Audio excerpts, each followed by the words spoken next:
आदर्श शिक्षा समिति सिरोही की ओर से संचालित ऑनलाइन क्लास में आपका एक बार पुनः स्वागत अभिनंदन है। जैसा कि अपन ने इस अध्याय के वीडियो भाग 1 में पढ़ा था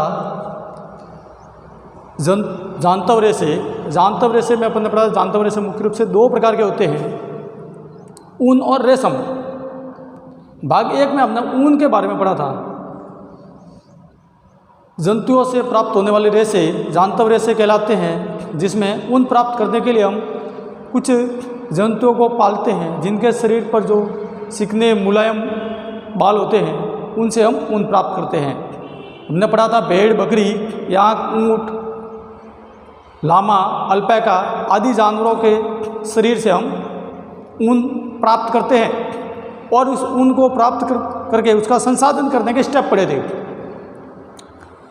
पहला अपन ने पढ़ा था कि ऊन की कटाई, दूसरे नंबर पर उसका पढ़ा था अभिमार्जन, फिर ऊन की छटाई, उसके बाद में पढ़ा था बर को छांटना या बर को अलग करना, फिर पुनः अभिमार्जन करना।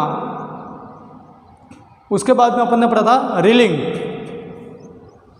आज हम पढ़ रहे हैं रेशम के बारे में। रेशम वैसे बहुत ही पसंदीदा वस्त्र है, सब लोग इसको पसंद करते हैं, पहनना सबको अच्छा लगता है। मुलायम वस्त्र है, हम सबको पता है कि आजकल बाज़ार में लेने जाते हैं तो रेशम बहुत पसंद होता है। लेकिन क्या हम जानते हैं कि रेशम यह हमें किस प्रकार प्राप्त होता है? तो रेशम को प्राप्त करने के लिए सर्वप्रथम हमें रेशम कीट को पाला जाता है।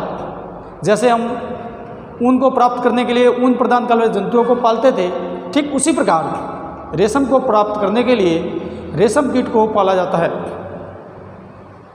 रेशम कीट को पालने की प्रक्रिया, जिस प्रकार गाय पालने वाले को ग्वाला कहा जाता है, इसी प्रकार भेड़ बकरियों को पालने वाले को गड़रिया या भेड़ पालन कहा जाता है। ठीक उसी प्रकार रेशम कीट को पालने की प्रक्रिया को सेरीकल्चर या रेशम कीट पालन कहा जाता है। अब रेशम कीट से रेशम किस प्रकार प्राप्त करते हैं उसके विभिन्न स्टेप है। सर्वप्रथम हम देखते हैं कि रेशम कीट पालन का जीवन चक्र कैसे होता है। मादा रेशम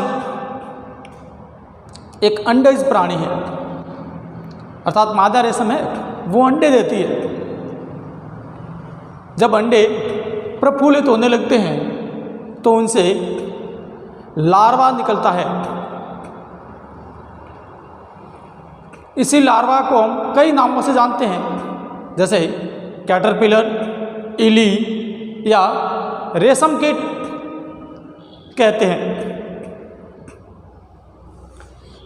जैसे जैसे रेशम कीट ये लार्वा है, लार्वा अपने आकार में वृद्धि करता रहेगा या कैटरपिलर अपने आकार में वृद्धि करता है, वह अपनी अगली अवस्था में प्रवेश करता है। जैसे अपन अपने जीवन में शैशव काल में थे, फिर धीरे धीरे वृद्धि करते हैं, बाल्य अवस्था में आते हैं, युवा अवस्था में आते हैं, ठीक उसी प्रकार इसके भी विभिन्न प्रकार की अवस्था है।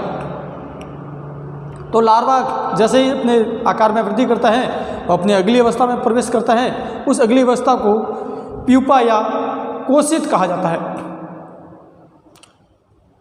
अब इस प्यूपा अवस्था में वह क्या करता है? प्यूपा अवस्था में वह अपने आसपास जहाँ पड़ा रहता है, जहाँ स्थिर है, वह अपने आसपास एक जालनुमा घेरा बना लेता है, आवरण बनाता है, ताकि वह उस आवरण के अंदर सुरक्षित रह सकता है। वह आवरण उसका विभिन्न प्रकार के वातावरण से रक्षा करती है।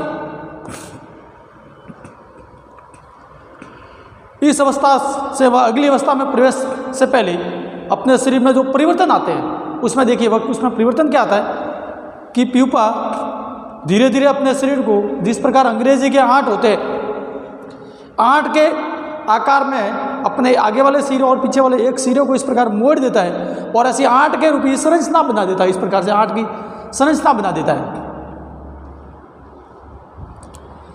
इस गति के समय जब इस प्रकार की स्थिति बनाता है, उस समय कैटरपिलर प्रोटीन से बना एक पदार्थ यानी रस होता है, स्रावित करता है, जो धीरे धीरे सूख करके इसके पूरे शरीर को ढक देता है।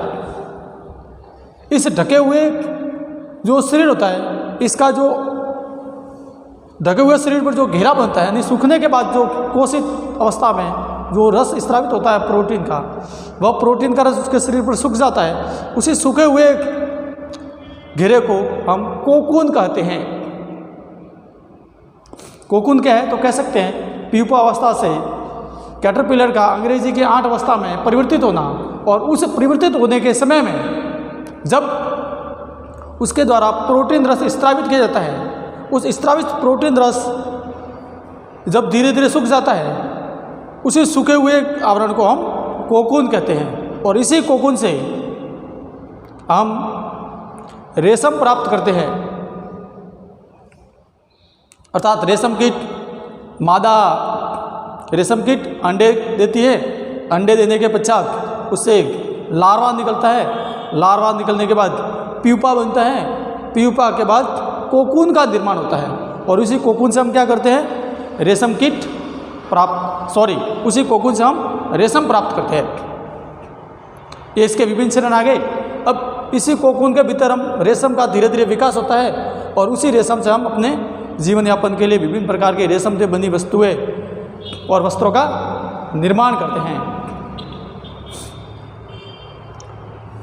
रेशम हमें रेशम कीट से जो कोकून प्राप्त होता है, उसी कोकून से प्राप्त होती है।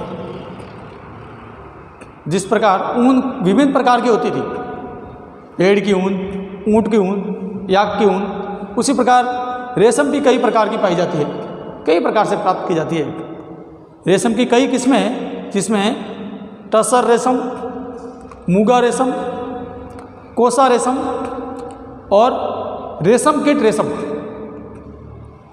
रेशम कीट रेशम है, यह सामान्यतः भारत में पर्याप्त मात्रा में इसका उत्पादन किया जाता है। शहतूत की खेती की जाती है और इसे प्राप्त करते हैं।